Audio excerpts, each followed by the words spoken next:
Hello everyone, welcome to my YouTube channel. आज हम इसरो की पीवाईक्यूज़ देखने वाले हैं। इससे पहले हमने इसरो की रिक्रूटमेंट देखी थी। उसके बाद हमने इसरो का सिलेबस और पीवाईक्यूज़ का डिटेल एनालिसिस देखा था। आज के सेशन में हम 10 पीवाईक्यूज़ देखने वाले हैं साइंटिफिक असिस्टेंट पोस्ट के लिए केमिस्ट्री के। उससे पहले अगर कोई इस चैनल पर नया है तो चैनल को सब्सक्राइब कीजिए, वीडियो को लाइक कीजिए, अपने दोस्तों के साथ शेयर कीजिए और नोटिफिकेशंस को पाने के लिए बेल आइकन को दबाइए। ये रहा हमारा पहला सवाल।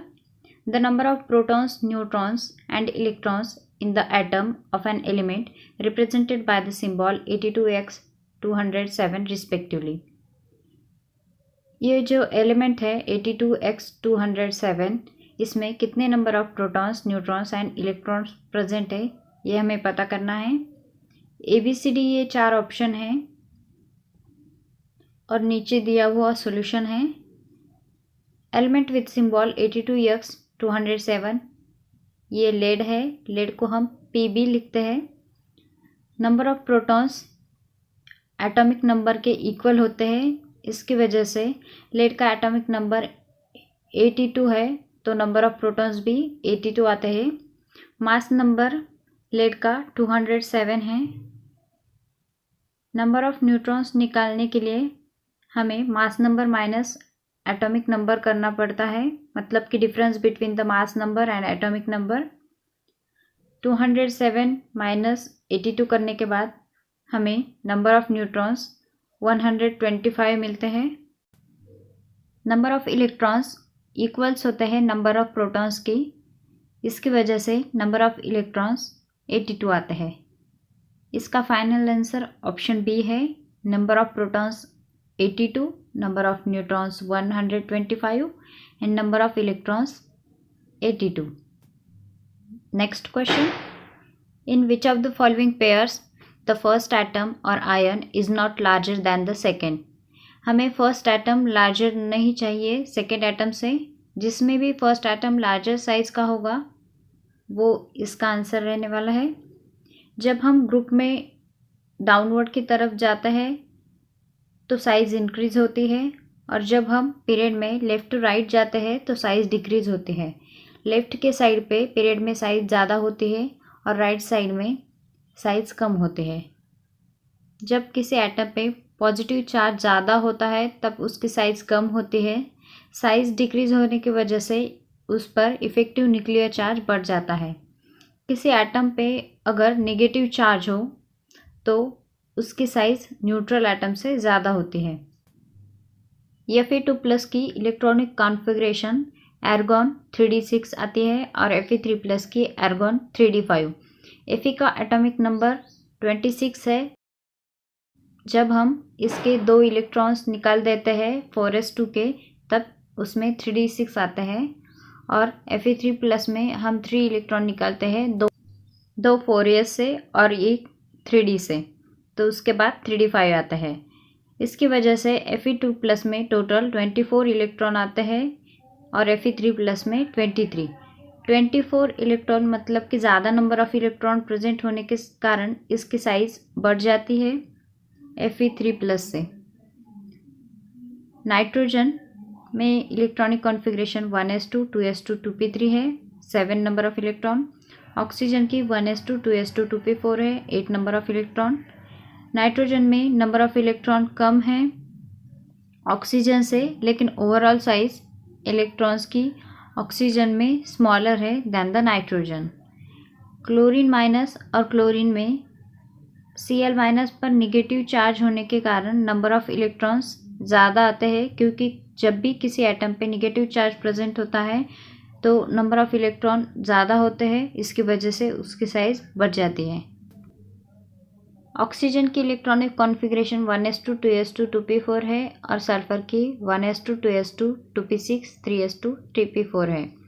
ऑक्सीजन का एटॉमिक नंबर 8 है, सल्फर का एटॉमिक नंबर 16 है। सल्फर का एटॉमिक नंबर 16 मतलब कि नंबर ऑफ इलेक्ट्रॉन्स ज़्यादा है, इसकी वजह से सल्फर की साइज़ ऑक्सीजन से ज़्यादा होती है। विच of the following statements regarding covalent compound is true. Covalent compound की रिगार्डिंग कौन से स्टेटमेंट ट्रू है, हमें यह पता करना है। They generally show high melting and boiling point. They are generally non-polar. They are generally poor conductor of electricity. They exist as ions. इससे पहले हम कोवैलेंट कंपाउंड किसे कहते हैं वो देखते हैं। कोवैलेंट कंपाउंड मतलब कि जब दो और दो से ज़्यादा नॉन मेटल कंबाइन होते हैं तब हम इसे कोवैलेंट कंपाउंड कहते हैं। इक्वल शेयरिंग ऑफ इलेक्ट्रॉन्स की वजह से कोवैलेंट बॉन्ड फॉर्म होता है। कोवैलेंट कंपोज होता है नॉन मेटल और सेमी मेटल से। कंपाउंड जिसमें कोवैलेंट बॉन्ड प्रेजेंट हो उसे हम मॉलिक्यूलर कंपाउंड कहते हैं, जो कि अलग अलग फिजिकल प्रॉपर्टीज शो करता है आयोनिक कंपाउंड से। Attractions between molecule electrically neutral होता है। Covalent compounds generally have low melting point and boiling point. Most of the covalent compound electrically neutral होते हैं and poor conductors of electricity होते हैं, क्योंकि उसमें शेयरिंग ऑफ इलेक्ट्रॉन्स होती है जो कि आयंस प्रोड्यूस नहीं करती है सॉल्यूशन में। बॉन्ड जो कि पार्टली आयनिक होते हैं उसे हम पोलर कोवैलेंट बॉन्ड कहते हैं, और non polar covalent bond equal sharing of electrons की वजह से बनते हैं। मतलब कि not all the time covalent bonds are non polar. हर वक्त कोवैलेंट बॉन्ड नॉन पोलर ही हो ऐसा नहीं होता है। इसका करेक्ट आंसर है true statement option number C, they are generally poor conductors of electricity. Which of the following does not exist, कौन सा मॉलिक्यूल है जो एग्जिस्ट नहीं करता है। ClF5। As per VSEPR theory shape ClF5 का sp3d2 हाइब्रिडाइजेशन आता है और इसका शेप स्क्वायर पिरामिडल आता है with asymmetric charge distribution around the central atom. PF5 मतलब कि फॉस्फोरस पेंटाफ्लोराइड। इसमें ईच इलेक्ट्रॉन फॉर्म करता है covalent bond with 1 F atom, so the molecule has 5 bond pair. इसकी वजह से इसकी ज्योमेट्री ट्राइगोनल बाइपिरामिडल आती है और हाइब्रिडाइजेशन sp3d आता है। AlF6 3- मतलब कि हेक्सा फ्लोरो एल्यूमिनेट आयन, ये ऑक्टाहेड्रल ज्योमेट्री है। और NCl5 एग्जिस्ट ही नहीं करता है क्योंकि उसके पास d ऑर्बिटल्स प्रेजेंट नहीं होते नाइट्रोजन के पास। The crystal parameter relation of A = B = C exist in, ये जो ABC इक्वल है क्रिस्टल पैरामीटर किसमें एग्जिस्ट करता है। Option first rhombohedral, option second orthorhombic, option C both A and B, option D neither A nor B।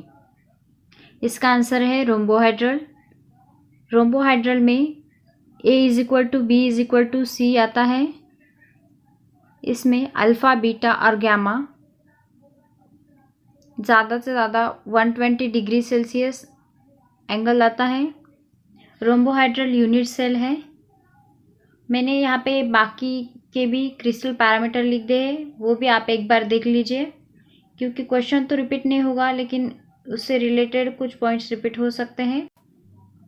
Cubic का देखिए, cubic में भी crystal parameter relation A = B = C है, लेकिन ऑप्शन में रोम्बोहाइड्रल और ऑर्थोरोम्बिक दो ही दिए हुए हैं। अगर क्यूबिक भी होता तो answer rhombohedral and cubic both आ जाता। BOH3 क्या है, ये बेस है, मोनोबेसिक एसिड है, डाइबेसिक एसिड है या फिर ट्राइबेसिक एसिड है। BOH3 मतलब कि बोरिक एसिड। बोरिक एसिड ये एक वीक मोनोबेसिक एसिड है क्योंकि ये कम्प्लीटली डिसोसिएट नहीं होता, लेकिन ये मेटाबोरेट फॉर्म करता है bye accepting OH- ion from water, उसका ऑक्टेट कंप्लीट करने के लिए, और रिलीज करता है H+ ions. The divalent ion is more stable then the tetravalent ion for, किसके लिए डाइवेलेंट आयन मोर स्टेबल होता है टेट्रावेलेंट आयन से ज़्यादा। टीन में, सिलिकॉन में, जर्मेनियम में या फिर लेड में।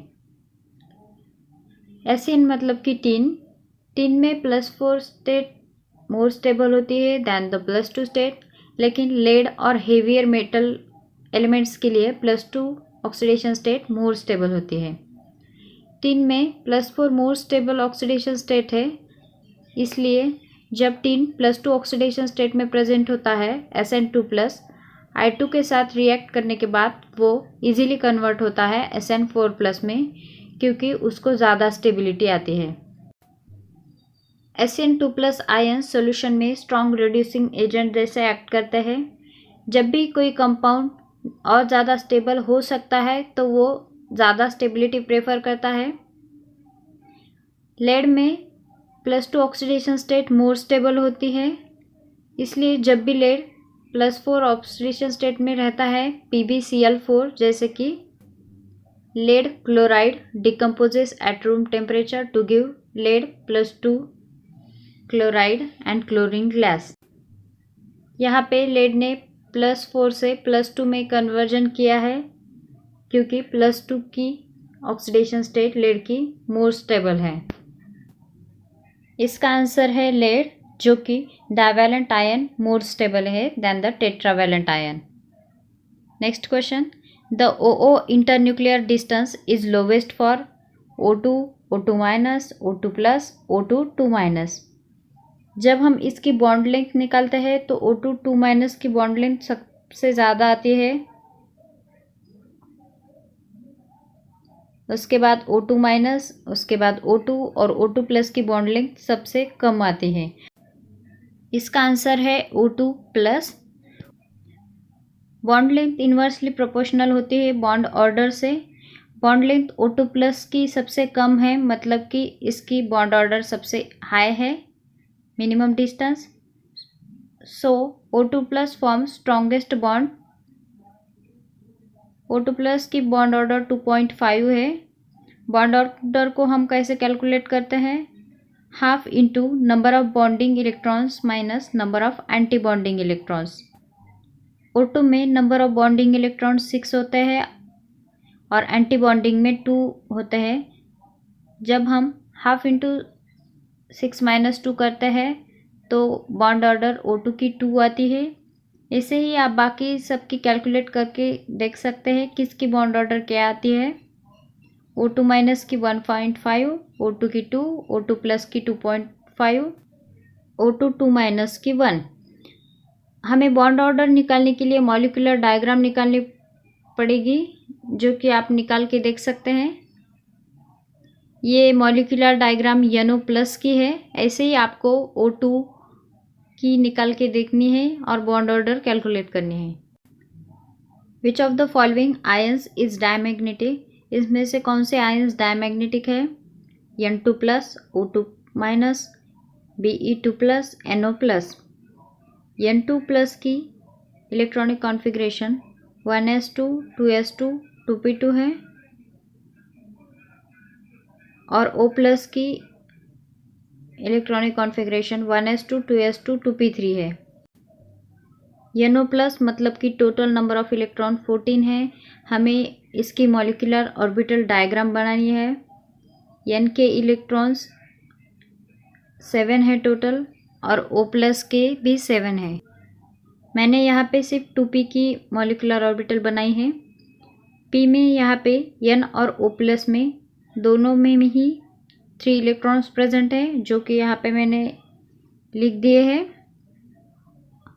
और उसके बाद हमको बॉन्डिंग में total number of electron fill करने हैं। पहले तो इलेक्ट्रॉन सिंगली फिल करिए, फिर बाद में पेयरिंग कीजिए। ऐसे टोटल बॉन्डिंग में इलेक्ट्रॉन टोटल 6 आते हैं और एंटी बॉन्डिंग में 0 आते हैं। ऑल इलेक्ट्रॉन्स पेयर्ड है, मतलब कि डायमैग्नेटिक है। देयरफॉर NO+ इज डायमैग्नेटिक है। आप बाकी के भी मॉलिक्यूलर डायग्राम निकाल के देख सकते हैं। पहले तो बॉन्डिंग मॉलिक्यूलर ऑर्बिटल में इलेक्ट्रॉन सिंगली फिल कीजिए, उसके बाद पेयरिंग कीजिए।